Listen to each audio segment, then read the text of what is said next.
جان بولټن د افغانستان په اړه د ډونالډ ټرمپ او خلیلزاد پټ سیاستونه رسوا کړل. خلیلزاد څنګه په پټه له طالبانو سره لاس لري؟ دا چې جان بولټن د افغانستان په اړه تازه سوي دي په دې ویډیو کې را سره کتلی شئ. قدرمنو لیدونکو السلام علیکم، وخت مو په خیر. د امریکا د ملي امنیت مخکینی سلاکار جان بولټن په خپل تازه چاپ شوي کتاب کې لیکلي چې د افغان سولې لپاره د امریکا د بهرنیو چارو وزارت د ځانګړي استازي په توګه د زلمي خلیلزاد له ټاکلو سره جمهور رئیس ډونالډ ټرمپ همغږی نه و او نیوکې یې پرې کولې. بولټن په خپل کتاب کې زیاته کړې مخکې له دې چې خلیلزاد د افغان سولې لپاره استازی وټاکل شي، واشنګټن ته ویلي و چې طالبان غواړي ټرمپ سره سوله وکړي. هغه لیکلي خلیلزاد مې دفتر ته راغی، راته یې وویل ځینې کسان ادعا کوي چې زه د طالبانو په استازیتوب خبرې کوم.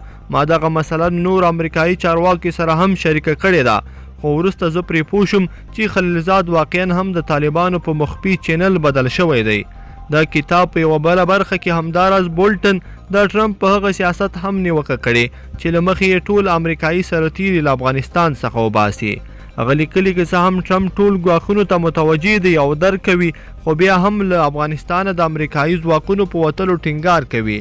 هغه څو وارې له ما پمپیو او د وخت دفاع وزیر جیم ماتیس سره کتنه کې زموږ خبرې کټ او زیات طبع کړه چې ټول سرتیري وباسم. د بولټن په دې کتاب کې راغلي ټرمپ سره مې څو وارې جلسه کې وویل چې افغانستان کې زموږ حضور مهم دی. دې جلسه کې د وخت دفاع وزیر جیم ماتیس هم را سره و. هغه ویل د داعش ګواښ پر ځای دی، خو ټرمپ په غوسه حالت کې وویل چې پرېږدئ روسیه دا دنده پر مخ یوسي. کتاب کې همداراز ویل شوي په هر قیمت چې کېږي ټرمپ له افغانستان څخه خپل سرتیري وباسي. لیدونکو په دې هیله چې دا ویډیو به مو را سره تر پایه پورې کتلی وي. که مو ویډیو خوښه شوې ویډیو لایک کړئ، د سره او چینل هم سبسکرایب کړئ.